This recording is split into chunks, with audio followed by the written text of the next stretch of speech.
What's up, gang? Welcome to Room and Board. My name is Chris George, and today we have another episode of Crowdfunding Countdown, where we take a look at every single board game campaign finishing up this week.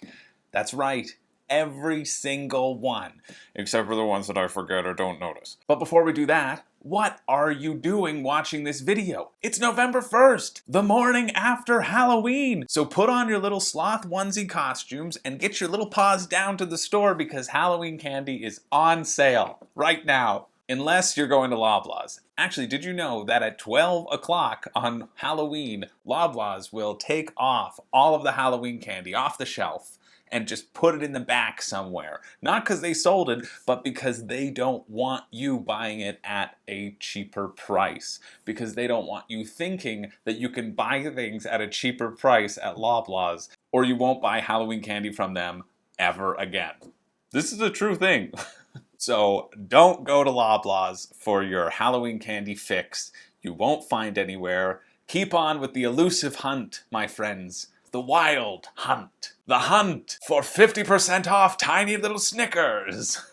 Honestly, if you got a no frills near you, they're usually pretty good. But anyway, we're not here to talk about candy as much as I would love to dedicate an entire 30 to an hour video just listing off types of candy and thinking about eating them. I won't subject you to that yet. It'll be the first Patreon exclusive.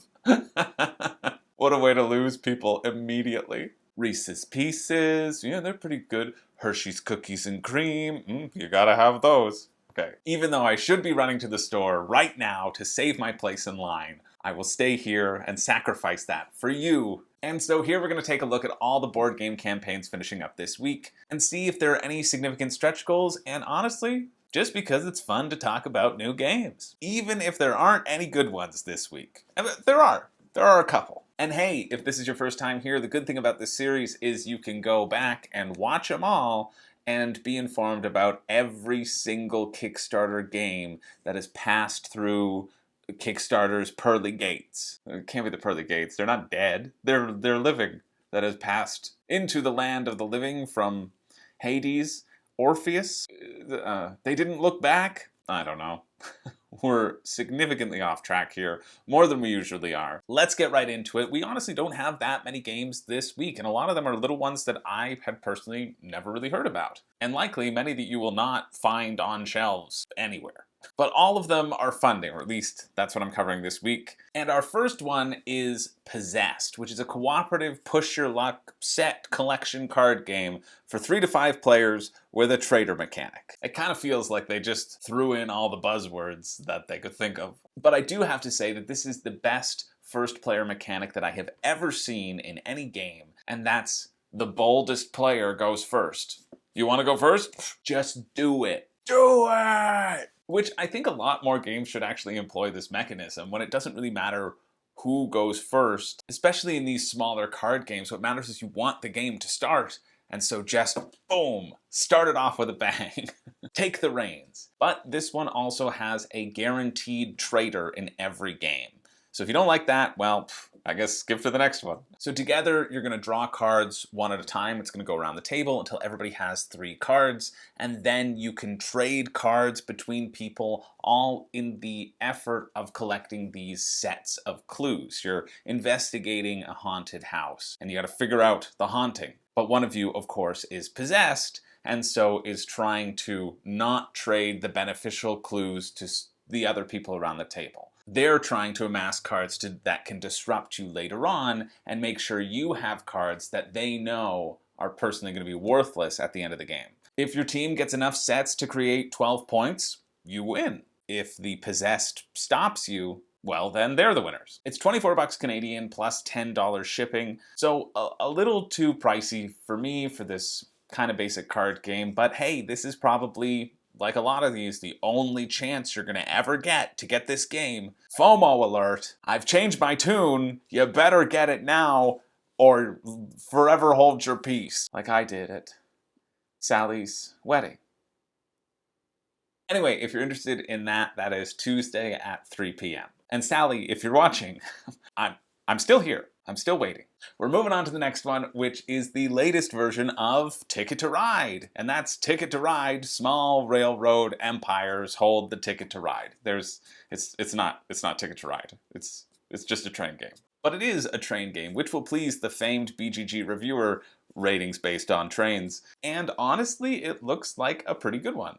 You have this modular map, and on your turn, you must play 2 trains. And you have to pay for them depending upon what type of terrain they overlap. And then you have the option, if your train route connects a factory to a city, well, you have the option of delivering goods to that city and scoring prestige points. You also can buy additional train cards, which you always have to play whenever you're delivering goods, because they gotta ride on something. And honestly, it looks good. This was one where I looked at the box and I said, I've seen this 100 times before.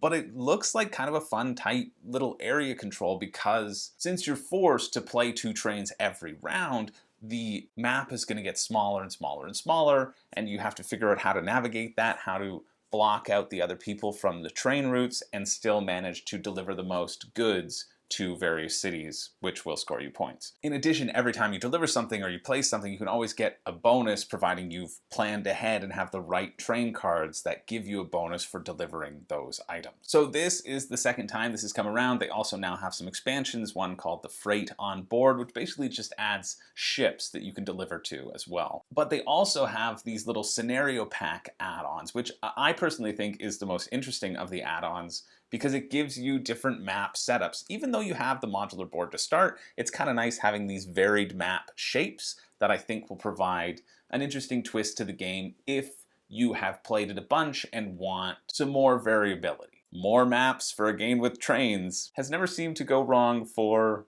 other companies. Now, one of the interesting parts about the Freight on Board expansion is whenever you load up a ship, when the ship is fully loaded, like Herbie, whoever has the most goods on that ship when it sets sail once it has achieved Herbie status. Anyway, whoever has the most goods on it gets additional prestige and money. So I wouldn't think you'd want to run the risk of loading too much on one ship, because then nobody else will help you fill it. But if you can time it out that you're the last person to put something on a ship and then it gets sent out and you get that additional bonus, I think that's a neat tension to play with. I mean, that's my hope. Really, when you put something down on the ship, you're going to get stuff anyway, so it probably won't benefit you that much to let someone do a full ship by themselves. But a man can dream, can't he? And you know what? It's a pretty decent price at $49 US. That's $62 Canadian, only $14 in shipping to the US and $16 to ship to Canada. Well, this one might be one that you want to consider. And if so, you have until Wednesday at 12:01 p.m., noon o'clock, to decide. Now, our next one, we got a free shipping alert. Aruga. I don't know what sound effect I should make. It should be a sound effect, I feel. Anyway, this is free shipping to the US at least, and that is the set collection card game Zoo King, which I'm sure has in no way anything to do with the Netflix series Tiger King. No, by that big old tiger on the box? That's not what they're alluding to. It really isn't. There aren't many parallels. You're just trying to build the best zoo. You're going to draft your initial helper, which will give you your asymmetrical power, so to speak, and buy more and more animals on your turn. But you have to pay for them. They make a big note in the rulebook that you cannot pay for animals with other animals. The zoos are very clear they do not work on the barter system. And you get money by making pairs of animals and also by random events that come up. It's not really clear how much money you're going to get flowing in. And what's also not clear is how to win, because it's scored sort of Mario Party style, in which at the end of the game you'll draw awards from the deck and then assign those awards to people, and whoever hits the certain number of awards first wins. So you could be going for the all tiger bonuses, but that may not get drawn from the deck because the Weasel King over there got 3 Weasel awards in a row. These aren't the real awards. But basically, you're making these sets of animals, hoping that the right awards will come up so you can win. So you don't even know how to win the entire time that you're playing. Kind of sounds like Mythwind. I mean, I actually am intrigued by the scoring system in theory. I think this will play better when you are familiar with the scoring. And maybe there's enough intersection between the types of things you can score for to make this interesting. I just think in practice it's going to be a little too random for my taste. I'm kind of the mind, who cares what you're doing if you don't even know why you're doing it? Or you're just hoping that everything you did will come out all right. I'm really on the fence. I'm willing to give it the benefit of the doubt because everyone's going to have a card that I think lists all the awards. So you can see what's happening ahead. You can try to plan and mix and match, but I don't know. I don't know how I feel about it. Anyway, if you are interested, it's 30 bucks Canadian, 24 bucks US, and that is Thursday at 8:05 a.m. Now next up, from the people who brought you Merchant's Cove and Rise to Nobility, comes Bardwood Grove, a 1-to-4 card-driven Euro game. And who said the Bard was the most underappreciated class? All you Bard fans out there, it's time to rise up and sing your song in the forest. Tame the wild beasts with your music. And generally just have yourself a jolly old time. It's not gonna be easy, but hey, do you want to do this the easy way or the Bard way? Not your best, sweetie. Yeah, I know. But I don't care, I'm sticking with it. In essence, this is a tableau building deck builder where you move your little character around a board. Simple, no problem. Mechanic, Bard. So on your turn, you're going to draw 2 cards, one of which you will add to your song, which will get activated later, and one of which you'll discard and take the immediate effects listed at the bottom of the card. Now you can activate your song once your tempo wheel goes 1 full rotation. That means you're in the groove and you're ready to sing your song. You've counted yourself in. It's kind of 4 rotations. It's like 1, 2, 3, 4, song. And then you can sing your song and you can activate all the bonuses that you've managed to set up and build. In addition, everybody has their own variable player power because everybody is proficient in a different instrument. I mean, I really like the bits of this. I really like how you need to prioritize melody in your songs if you're going to want to go out and soothe wild beasts, which will get you glory points. Or lyrics if you're going to appeal to a different crowd. You also have to balance your volume as well. The more volume you have, the better your song will be, as any professional flautist will tell you. It feels really cutesy fun, but it has a lot of moving parts to it. You're going to keep moving around the board, going to various locations and trying to add better and better cards into your deck so you can sing the most beautiful song in the land. That's how you win, by singing the most beautiful song in the land. It's for sure not whoever gets the most glory points wins, like every other Euro game in existence. So that's 59 bucks US or $74 Canadian. And although they don't have group pledge prices listed, they do have a thing that says, hey, if you have a group of 6 or more, contact us and we'll tell you our super secret pricing. You know, if you've just heard about it now and want to get a group of 5 other people together in the next 3 days, then yeah, send them a message. But I love that they have the option for group pricing. I love deals on group pricing. I love that companies are able to offer it, so fantastic. If you're interested, that is Thursday morning at 11 a.m. to decide. Now, next up we have Magnet Cubes, which is a duo sort of campaign where you can get Cube Climbers, the game, or just get yourself a bunch of magnetic cubes and make yourself a marble roller coaster out of them. I mean, honestly, I'm not sure which one looks better, but fine. I'll tell you about the game because this is a game channel. And I haven't started my marble racing spin-off just yet. You ever watch the Marble Olympics? That is peak fantastic YouTube TV. So in the cube game, you're going to try to escape this giant cube that you've woken up in with a ragtag group of strangers, and you have to solve puzzles and avoid traps and find your way out of the cube before... Oh no, wait, I see what I did there. That's Cube, the movie, which is a great movie. Fantastic series. I mean, I haven't seen it in a very long time, but I'm going to triple down on it, triples, and say that it is a fantastic movie, even though I haven't seen the second one yet, and I'd really like to. Anyway, if that game sounds fun to you, that's just the game Room 25. But we're not talking about that, we're talking about Cube Climbers, where you have to climb to the top of the cube tower. Cube of the Hill, the board game. Person who's at the top or who's the highest at the end of the game wins. And the draw to this is clearly not the game. I mean, it seems fine. You have these special powers that you can use to shape things up. And what's cool is that you must move and add cubes every turn. So if you find yourself stuck, well, you may have to move yourself right off the edge of the cliff and tumble to your doom. But the draw to this game is clearly the stacking ability, the magnetic cubes that just fit together so nicely, and are probably going to be at least semi-fun to build. And I'm going to prove to you that the draw is the cubes themselves, because like me, you probably haven't noticed that it is now changed to the marble roller coaster on this video because all you were focused on were the cubes. I hate it when they do that though. They show like 5 sets and then you get your one little dinky set and you just hate Hot Wheels forever after that. You hate it so much that down the line you become a backer for Rallyman cars. Oh, yes! They're back, baby! I just remembered the other day that I hadn't done a Rallyman Cars joke in a long time, so thank you. Thank you for being here. But hey, if you want an excuse to kick your friends off of mountains, and you don't want to be the Minotaur in Santorini, which is a really fun character power, get back to the earth from whence you came, then check it out. It's $49 US, $61 Canadian. But I mean, I get that price point because there are so many magnets in there, and magnets are literal magic because nobody in the history of the world has ever been able to figure out how they work. And I stand by that. Anyway, if you are interested, it is Thursday, November 5th at 11:15 a.m. Now next we have the card game Crisis on Cardea. Don't worry about it. Anyway, my favorite line in this video is where you play as Cardeans who reside on Cardea.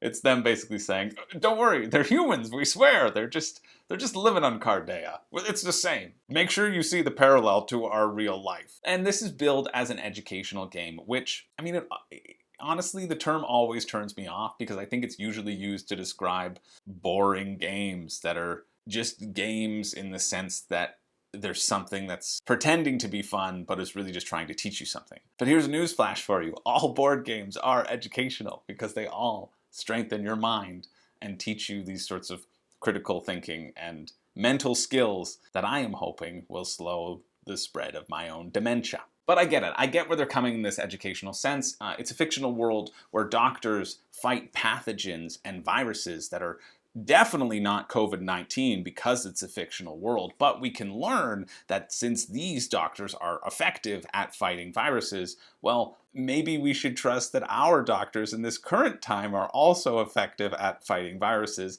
and stop listening to Uncle Randy down the street. Well, I don't feel like it. I don't feel like science today. What is cool is that every game sold, another will be donated to a public school, and I love these sorts of initiatives, getting board games out to everyone. And also, this is a better way to do it because, as we found out through previous campaigns, there are only 8 philanthropists out there, and they can only buy so many board games for others. Now, the gameplay is fairly simple. The first player to 10 points becomes the hero of Cardea, and all the other pathetic doctors, well, need to give up their parking spaces and bring you your freshly baked croissant every morning. Pretty high stakes. Now, you start with a deck of 6 cards. You draw 3 cards, and you have 3 other ones there. And on your turn, you're going to play these cards in front of you, trying to get the exact matchup of colors and order to solve the crisis that's involved in front of you. The doctors are green and specialists are orange, and this particular crisis, to solve it, you need a doctor, a specialist, and then 2 more doctors, let's say. But the key to the game is how you manage your own predictable deck and another deck, because you can draw 3 cards from your deck, or you can draw 3 cards from the planet deck, hoping you'll match up the cards. And you can also cycle cards through either of these decks. I mean, you probably just draw from the planet card when you know you don't have the cards you need in your own personal deck, but I don't know, I think that sort of cycle might be interesting. So that's Crisis on Cardea, which is not to be confused with Crisis on Cardea. Crisis on Cardea, yeah. Because let's face it, there's no crisis as long as she continues to put out the bangers that she does right now. There's still a bunch of early bird copies left at $20 US if you're interested, and that is Thursday at 3:03 to decide. So next up we have Too Many Bones Unbreakable, or basically just the entire Too Many Bones series. Whatever bones you want, this campaign is gonna bone you with. And if you weren't aware, I did a 5 reasons you shouldn't back Too Many Bones video. You can go check that out. So I'm gonna try to not rehash a lot of those points, but to give you a basic breakdown of the game, you're basically going to move your heroes around on a 4x4 grid and fight a bunch of baddies on that same grid, and you go through wave after wave until you get to the final boss, where you try to beat them up which you hopefully will defeat and make sure that all the time you just spent was not in vain, and you did it. Now their big stretch goal push was to get this 40 Caves of Daylore expansion, because in Undertow they had 40 waves in Daylore, and then in the regular one they had 40 days in Daylore. So this is 40 caves in Daylore, which a lot of fans were asking for, and it's fun. But this has been pretty much the entirety of their stretch goals. They also had a few baddie chips and an extra tyrant, basically. But every $25,000 they raid, they gave you one extra card, which, you know, makes sense when your cards are made out of plastic or gold, as I assume they are creating them now. What a deal!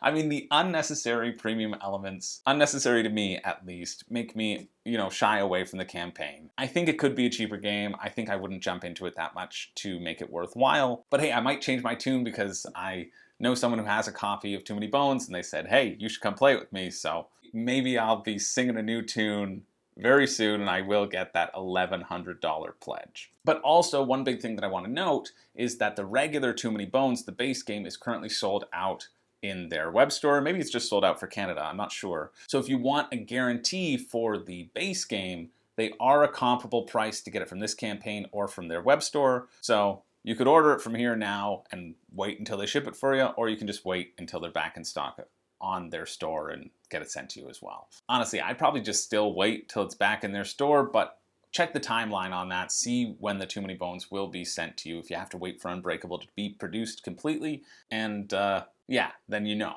But if you're hoping to get it, I know I mentioned previously you can just get it from the web store. That's why I wanted to bring it up, because I checked, as I check and try to punch in various random codes that I hope will provide me with a free game.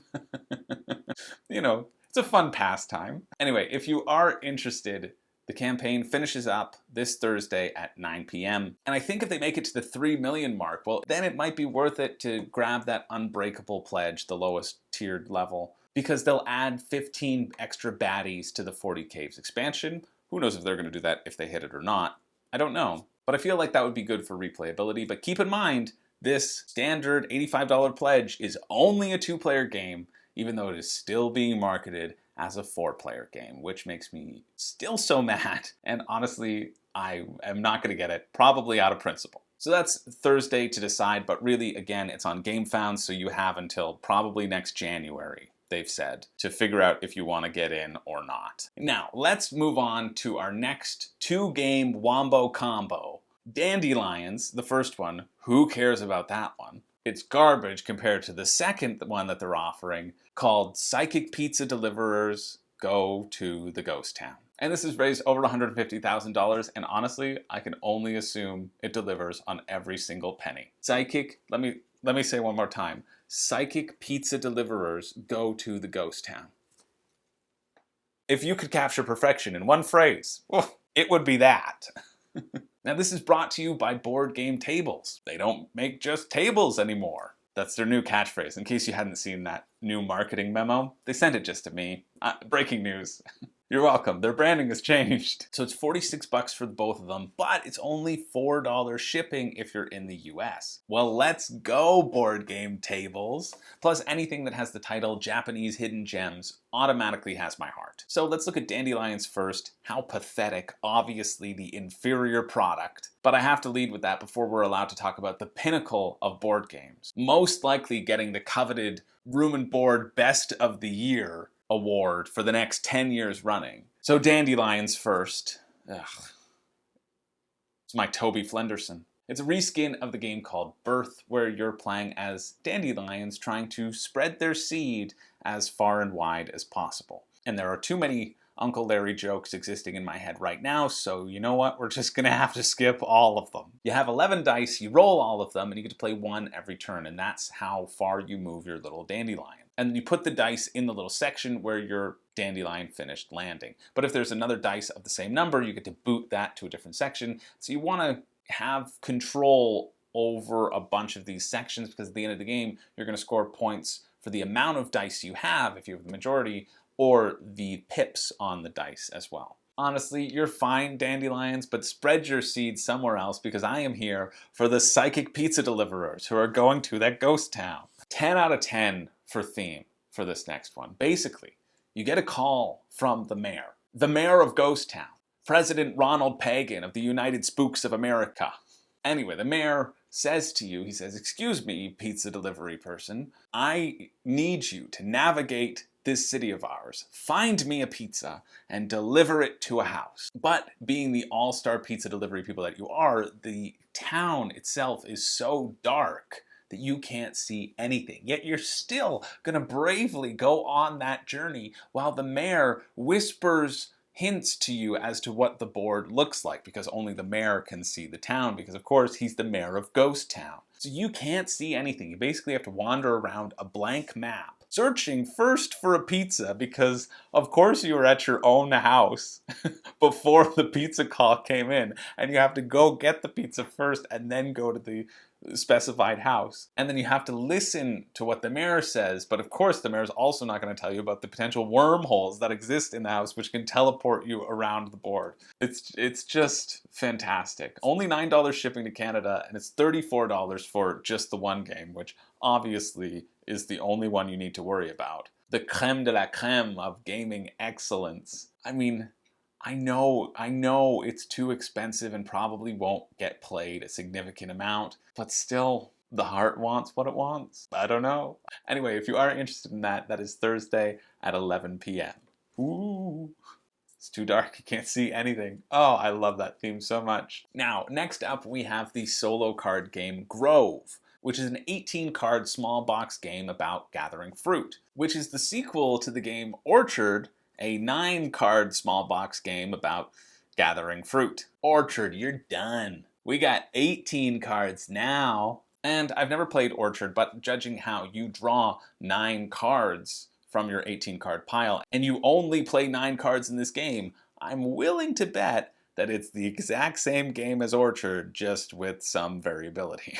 Oh, and this time you get a sneaky little squirrel who basically acts as a mulligan. If there's one time where an overlapped tree doesn't match the tree underneath, you can put a little squirrel there to allow you to place it, but to remind you that the squirrel, of course, stole all of those juicy limes. Because I guess this is a good time to tell you that's how you play. You're going to play one card and overlap the cards with different orchard cards. But every time you overlap trees, you get to add those fruit together and put a little dice down. So if you had 1 lime and then you put a lime tree on top that had 2 limes, you would put a little green dice on it that showed you had 3 limes or 3 points. And then at the end of the game, once you've played all of your 9 cards, you're going to add up your points and see if you're simply the zest or merely pitiful. Oh, sweetie, this is not your week. No. That is a quote directly from the rulebook, which I'd have to say is sublime.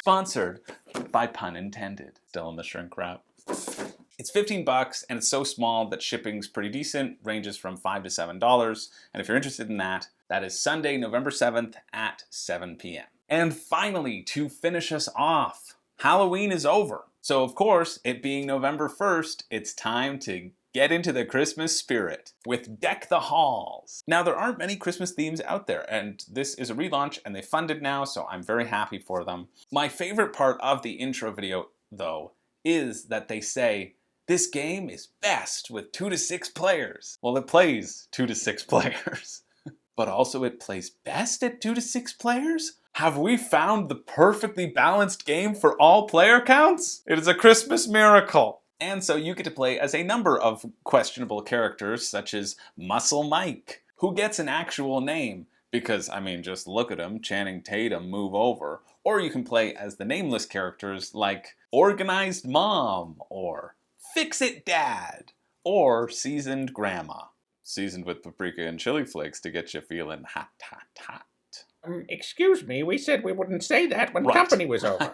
I'm sorry, Maggie. I just got a little emotional. You're just the marshmallow to my hot chocolate. Oh, honey, you're the sugar to my spice. That's literally the sweetest thing anyone's ever said to me. And it was from a different person and not me in a voice, so it counts. You hear that, Sally? It counts. Now, this is a cooperative game about saving Christmas, or at least getting the house all decorated so Aunt Carol doesn't throw a fit when she comes over for Christmas dinner and doesn't see every single one of her ugly Christmas Santas that she's been giving us for the past 20 years. But it's a cute theme and it's cooperative, so you don't need to test your relationship over Christmas this time. Finally, a game can bring you together over the holidays with a communal goal of decking out those halls. You're going to roll dice and deck at least 10 rooms, one for each of Santa's reindeer.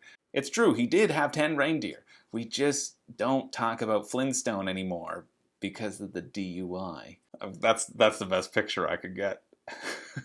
Very lifelike. Classic Flintstone. Oof, you should see him pull a sleigh though. Anyway, you can move, pick up something, drop something off in a room, or deck the halls, which I still don't really know what that one means, but it sounds good. And you win if all of the 10 rooms are ready for Christmas. And honestly, I was ready to write this one off as being too basic, and especially with Organized Mom and Fix It Dad. But I think it's simple, and if you like lighter co-ops like Flashpoint, well then this might be one to check out. It is expensive, it's $50 US or $62 Canadian, plus I don't know what shipping will be because they don't have a quote up there, which, isn't great, but they are guaranteeing that it will get to you before Christmas 2021. They even say maybe before Thanksgiving, and they must have everything printed by now. The first 1,500 copies will get to you, so maybe they have that in storage and just need to ship it out. But that is a bonkers turnaround, and they better live or die by that promise. Anyway, if you are interested, you have until next Monday at 5 p.m. to decide. And that's it. That's all this week. Honestly, there are a couple more on the Tuesday, but they're really not funding that much, and I have company coming over to play games, so we'll possibly cover that next week if they haven't canceled by then. Chances are they will. But even with that, a very short week, it feels surprising, maybe because we've had so many campaigns happening. There had to have been a down week sometime. It certainly feels weird, but that's just how it is. Some of these will be longer, some of these will be shorter, and who knows how long I'll talk in any of them, regardless of the number of games. So every week I do a pick for me and a pick for you. The pick for me being generally one that I am the most interested in picking up, and the pick for you being if there was one game you had unlimited money, maybe, not unlimited. If there was one game that I'd recommend that I think is like a decent price point, you can tell it's not going to be too many bones, and I would recommend it as something that I think looks interesting. That's what I try to highlight in the pick for you. Anyway, first off to the pick for me, and I'm really struggling because I love the theme of psychic pizza deliverers go to a ghost town. I mean, I think that was pretty clear. I don't know if that is my pick for me or not, because mechanically, I think the small railroad empires actually looks pretty neat. I don't know.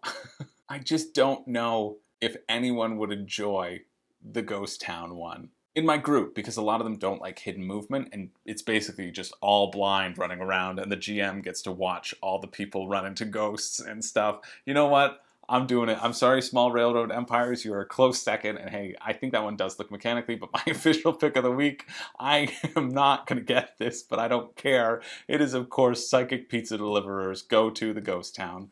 You know why. Look at this. Look at the joy it has brought me. And really, that's what games are all about. But to move on to an actual possible recommendation, well, in Board Game Tables, they do make good stuff, so I can only assume that the components-wise, it'll be pretty decent. So I'll give them that. But moving on to the pick for you, I'm going to have to say Bardwood Grove does look great. That's going to be my official pick for you. It's not going to be too many bones. It's going to be Bardwood Grove. I think the puzzle there is neat. I think there's a lot of moving parts and a lot of interesting mechanics. I like the tempo element. I like the volume element. I like the art style. I like that the bards are getting some love, and I gotta give it up to anything that puts bards at the front and center. Even though it's a class that I don't really play, I'm always like a necromancer if I can. If I can be a necromancer, 100%. That's every time. Because I like just having skeletons rise up and then just sitting back and doing nothing.